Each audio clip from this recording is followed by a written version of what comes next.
नमस्कार. कन्सेप्ट किड आपल्या ह्या यूट्यूब चॅनलवर सर्वांचं सहर्षाचं स्वागत आहे. जसं की तुम्हाला पाठीमागे दिसत असेल LIC हाऊसिंग फायनान्स लिमिटेडची एक रिक्रुटमेंट आलेली आहे. सर कधी आली? खूप दिवस झाले. मग सर तुम्ही आत्ता का व्हिडिओ टाकताय?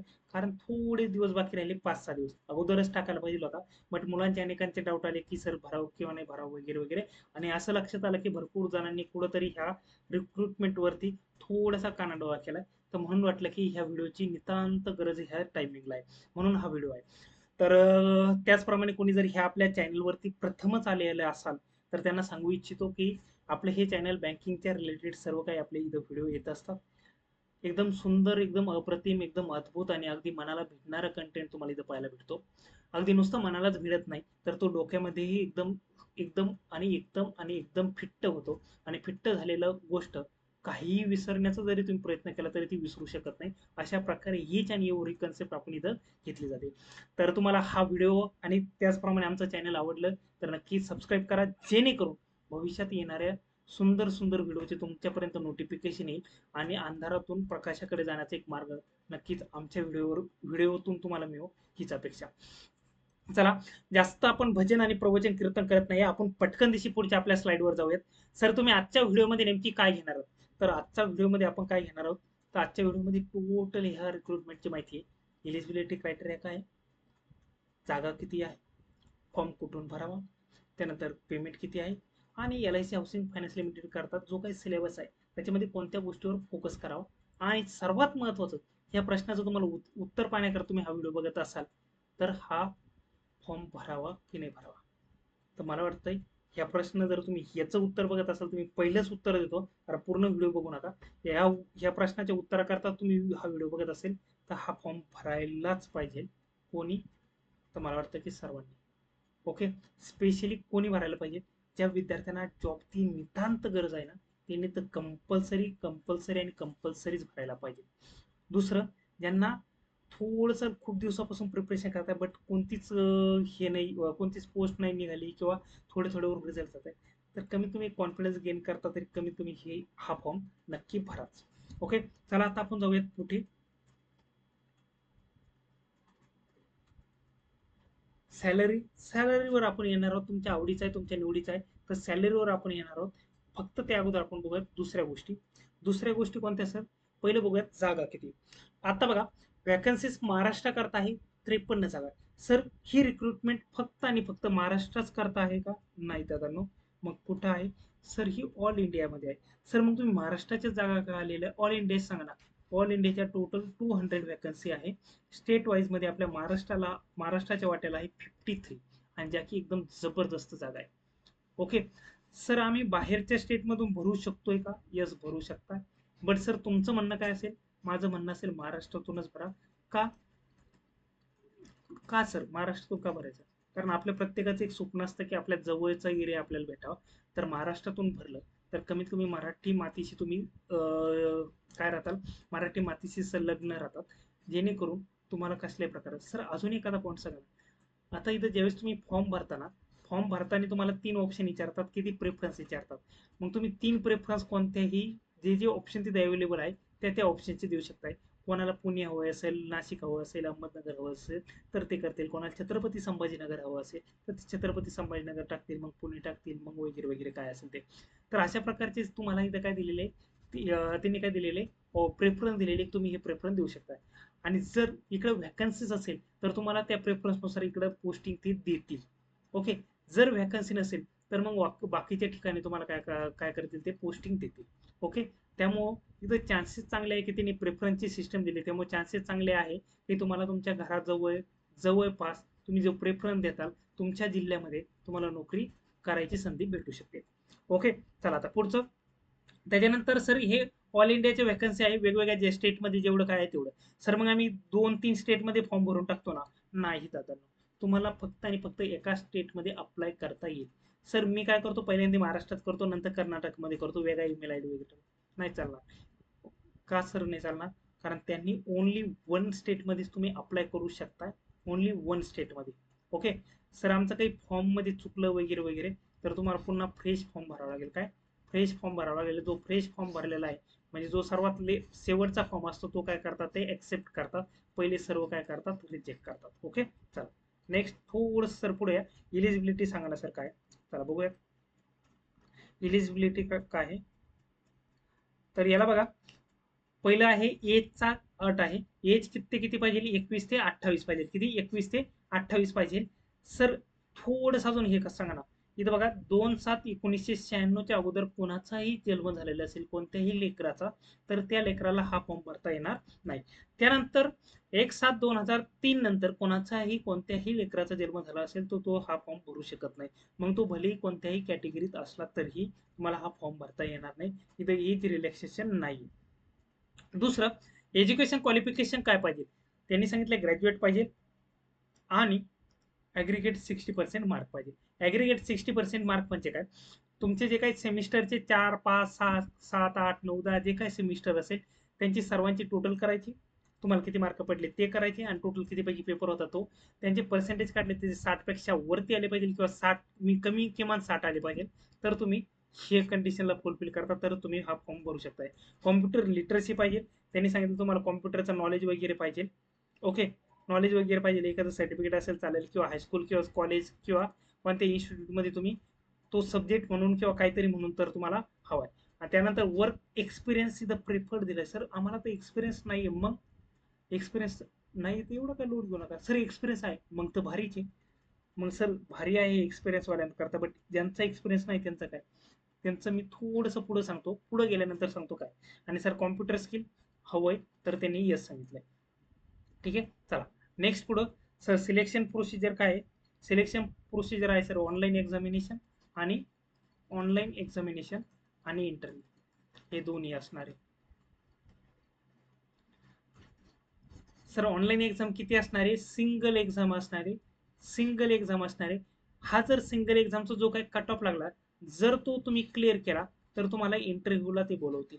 आणि इंटरव्ह्यू जर तुम्ही क्लिअर केला तर तुमचं फायनल इंटरव्ह्यू क्लिअर केला म्हणजे काय, फायनल सिलेक्शन फक्त इंटरव्ह्यूवर आहे का नाही सर, ऑनलाईन एक्झामचे मार्क प्लस इंटरव्ह्यूचे मार्क, त्यानंतर तुमचं काय असणार आहे is equal to final selection असणार आहे. फायनल सिलेक्शनचा जर तुम्ही तो कट ऑफ क्लिअर केला तर त्याच्याकरता असणार आहे. त्यानंतर सर ऑनलाईन जी एक्झाम आहे त्याच्यात कोणकोणते सब्जेक्ट असणार आहेत ते आपण बघणार आहोत. सर इंटरव्ह्यू मध्ये काय असणार आहे ते पण आपण बघूयात. पहिलं बघूयात ऑनलाईन एक्झाम. ऑनलाईन एक्झाम एक सिंगल एक्झाम असणार आहे. त्याच्यामध्ये सब्जेक्ट आहे तुमचा कोणता, English 40 question 40 mark, ELR 40 question 40 mark, general awareness 40 question 40 mark, numerical ability 40 question 40 mark आणि computer skill 40 question 40 mark. Language कोणती असणार आहे, फक्त आणि फक्त इंग्लिश असणार आहे. ना मराठी ना हिंदी ना कोकणी ना अदर कुठलीही लँग्वेज, फक्त आणि फक्त इंग्लिशमध्येच पेपर असणार आहे. टाइम किती असणार आहे, 120 मिनिटं. सर कोणत्या सेक्शनला, हे सर्व पाचशेचे पाचशे सेक्शनला 120 मिनिटं आहे. म्हणजे सर आम्हाला 120 मिनिटात 200 क्वेश्चन सॉल्व्ह करायचे, 200 मार्क घ्यायचे. सर 200 क्वेश्चन सॉल्व्ह करणं कंपल्सरी का नाही दादा, का, कारण इथं त्यांनी सांगितलं की निगेटिव्ह मार्किंग आहे तुम्हाला, निगेटिव्ह मार्किंग. त्याच्यामुळे आम्हाला तुक्कावाला जो गेम आहे तो आम्हाला मारायचा नाही, जो की आपला बँकिंगवाला पॅटर्न असतो निगेटिव्ह सिस्टम, अगदी त्याच पद्धतीने निगेटिव्ह सिस्टम इथे पण आहे. 0.25 पेनल्टी लागणार एखादा रॉंग क्वेश्चन झाला तर. स्किप क्वेश्चनला कसल्याही प्रकारची पेनल्टी नाही. 120 मिनिटं जे काही आपण RRBचं प्रिपरेशन सध्या करतोय त्याच्यामध्ये ओल्ड पॅटर्ननुसार आपल्याला काय होता, कंपोजिट टाइम होता, अगदी इथंही कंपोजिट टायमिंग आहे. सर इंग्लिशचं ह्या पेपरची एकंदरीत लेवल सांगा ना सर कशी असणार आहे. तर मला वाटतं की नाही का, जर लेवल याची असेल, कारण 40 क्वेश्चन 40 मार्क दिले, 40 क्वेश्चन 40 मार्क दिले, तर मला नाही वाटत एवढी लेवल, आणि 120 मिनिटं दिले, तर मला वाटतं की लेवल आली तर IBPS PO प्री लेवल किंवा SBI PO प्री लेवल. आणि हे कोणती पेपर कोणता, मॉडरेट लेवल, हे येईल moderate level. Shift PO pre लेवलची थोडीशी मॉडरेट लेवल येईल.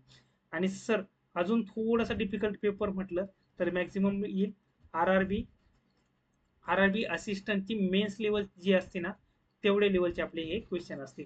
याच्यावरती मला नाही वाटत लेवल ज्यादा असेल.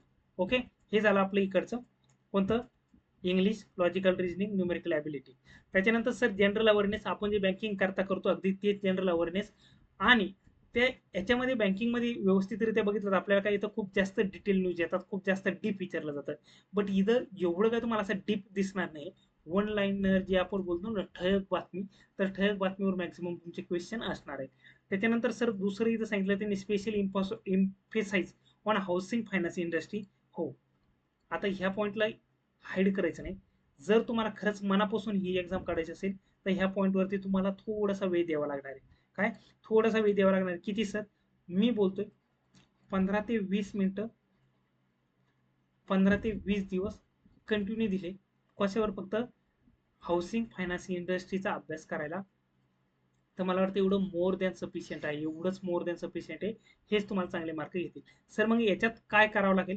तर हाऊसिंग फायनान्स इंडस्ट्रीचा जी काही हिस्ट्री आहे ती प्रॉपर करा.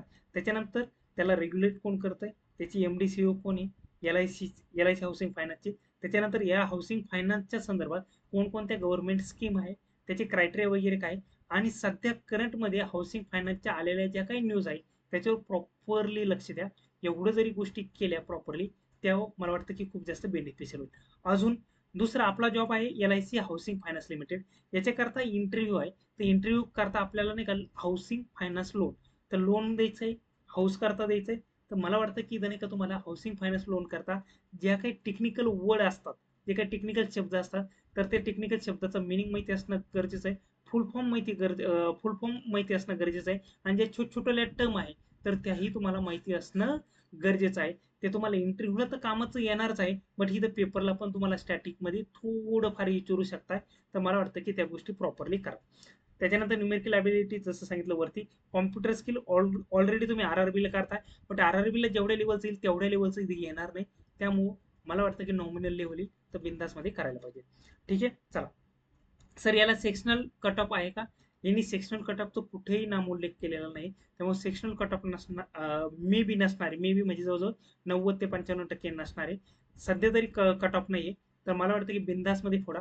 आणि सेक्शनल कट ऑफने एवढा काही तुम्हाला इम्पॅक्ट होणार नाही, कारण तुमची लेवल एकदम जबरदस्त अप्रतिमच आहे. ओके. आणि सेक्शनल कट ऑफ लागला तरी खूप नॉमिनल असतो यांचा. ठीक आहे, चला. बट सर एकदा क्लिअरली सांगा, नसतो. ओके, चला. नेक्स्ट. सर याची ऍप्लिकेशन फी किती आहे? सर ऍप्लिकेशन फी आहे इथं किती? 800 रुपये आहे.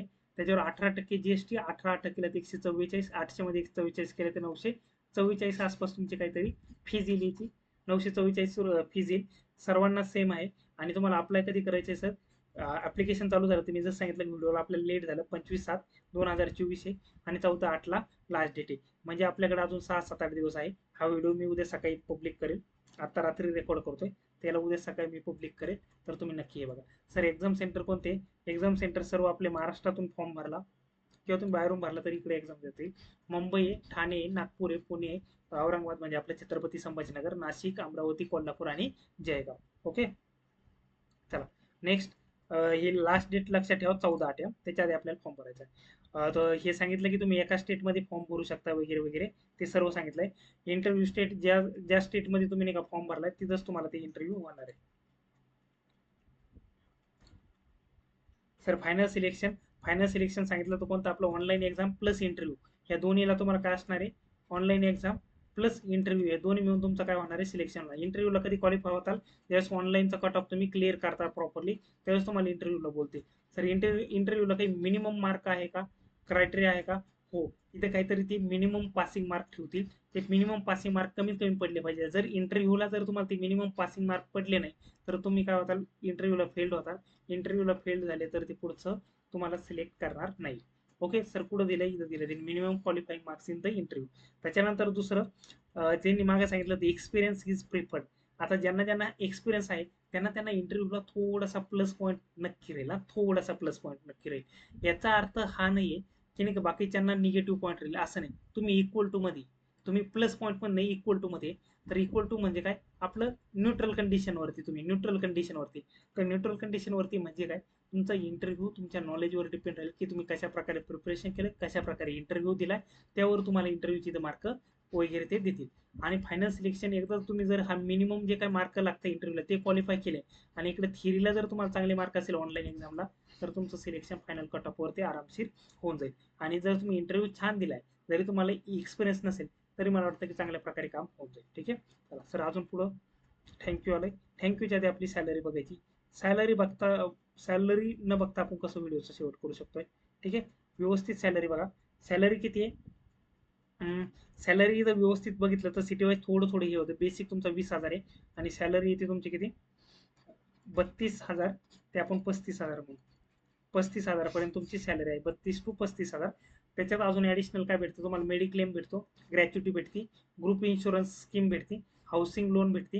हे मेडिक्लेम काय, जर कधीही तुम्हाला काही झालं किंवा तुमच्या फॅमिली मेंबरला काय झालं तर ते मेडिक्लेम करतात. जी काय रक्कम असते तुमच्या याच्यानुसार ती भेटेल. ग्रॅच्युटी असते. ग्रुप इन्शुरन्स म्हणजे आपल्याला काय झालं तर आपल्या नॉमिनीला वगैरे वगैरे वगैरे ते पैसे भेटतात. हाऊसिंग लोन भेटतं.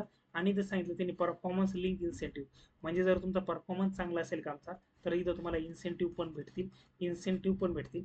आता तुमची जॉबची प्रोफाईल आहे असिस्टंट म्हणून आहे, असिस्टंट म्हणून आहे. बट मला वाटतं की यांनी जे इन्सेंटिव्हचं काम दिलं ना, जर तुम्ही जास्त काम केलं तर मला वाटतं इथं काहीतरी तुम्हाला इन्सेंटिव्ह वगैरे राहतील. बट तुमच्या पोस्टचं नाव असिस्टंट म्हणजे तुम्हाला लोन वगैरे वगैरे वगैरे तेच फायनलाइज करायचं आहे. बट स्टील इथं इन्सेंटिव्ह दिला, जर तुम्ही लोन ज्यादा केलं असेल तर त्या संदर्भात काहीतरी असेल.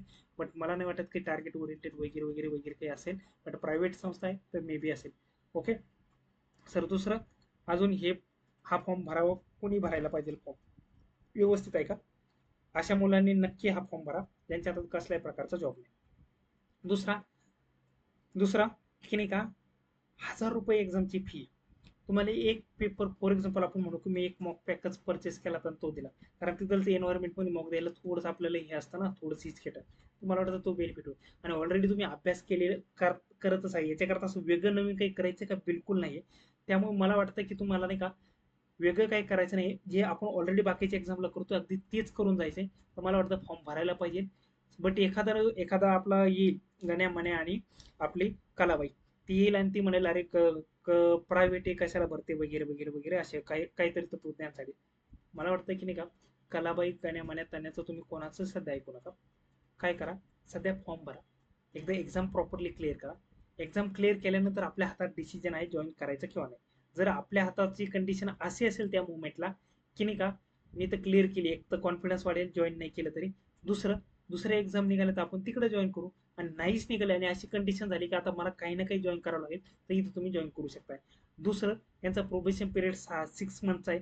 त्यांनी ही जी काय नोटिफिकेशन दिली होती त्याच्यात बॉन्ड बिंडचा काही उल्लेख केलेला नाहीये. आणि मला वाटतं की बॉन्ड वगैरे काही नसणार आहे.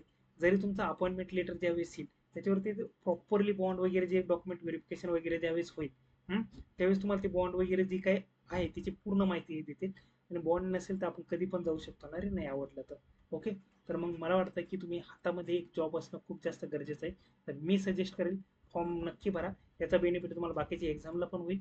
ऑलरेडी तुम्ही जो अभ्यास करताय त्याचंच तुम्हाला इकडे इम्प्लिमेंट करता येते. आणि एक जॉब हातात असेल थोडंसं चांगल्या प्रकारे कॉन्फिडन्स बूस्ट होतो. आणि जर तुम्ही इकडे केलं तर एक्सपिरियन्स बेसवर अनेक एक्झामच्या जागा सुटतात. तर एक्सपिरियन्स बेस तुम्ही 1-1.5-2 वर्ष घेऊन पण इकडे एक्सपिरियन्स घेऊन पण तुम्ही दुसरा एक्झाम देऊ शकता. ओके. हे कोणा करताय त्यांचं वय एकदम लास्टला आलंय. सर ज्यांचं एकदम नवीनच आहे त्यांनी, तर मला वाटतं तुम्ही भरायला पाहिजे. एक्सपिरियन्स घ्या. जॉईन करायचं नाही करायचं त्यावर आपण नंतर डिस्कस करू. बट 1,000 रुपयाकडे बघून जर तुम्ही फॉर्म नसेल भरा तर खूप मोठी चूक करताय, खूप मोठी चूक. कारण तुमच्या शहरात तुमच्या जवळच एक्झाम सेंटर आहे. फक्त आणि फक्त तुमचे एक्झामचे 1,000 रुपये जातील. आणि जे 50-100 रुपये जायचे याचं काय आपलं पेपरला जायचे ते पैसे जातील. तर मला वाटतं ते खूप नॉमिनल आहे. तर मला वाटतं की तेवढं बिअरेबल आहे. तर बिंदासमध्ये हा फॉर्म भरा आणि एक्झाम द्या. ठीक आहे. All the best. आणि तुम्हाला हा व्हिडिओ नक्की आवडला असेल, कारण पहिलंच आपला जाहिरात म्हणजे कोणत्या रिक्रुटमेंटवरचा पहिलाच व्हिडिओ आहे. तुम्हाला कसं वाटलाय? एखादं प्रोनाऊन्सिएशन इकडे तिकडे झालं असेल तर ॲडजस्ट करा. आणि बाकी तुमचं सहकार्य नक्की असतं. आणि कोणी नवीन असाल आपल्या ह्या यूट्यूब चॅनलला तर लाईक, शेअर आणि सबस्क्राईब करायला विसरू नका. कारण असेच वेगवेगळ्या रिक्रुटमेंटचे नोटिफिकेशन तुमच्या समोर येतील. अगदी त्याचप्रमाणे नुसतं नोटिफिकेशनच नाही तर त्यासाठी लागणारी ज्ञानसामग्री ह्याच आपल्या युट्यूबच्या चॅनलवर तुम्हाला भेटणार आहे. ठीक आहे. काळजी घ्या स्वतःची आणि अगदी तुमच्या शेजाऱ्याची पण. भेटूयात पुन्हा एकदा अशा मजेदार व्हिडिओमध्ये. तोपर्यंत काळजी घ्या स्वतःची पण आणि तुमच्या शेजाऱ्याची पण.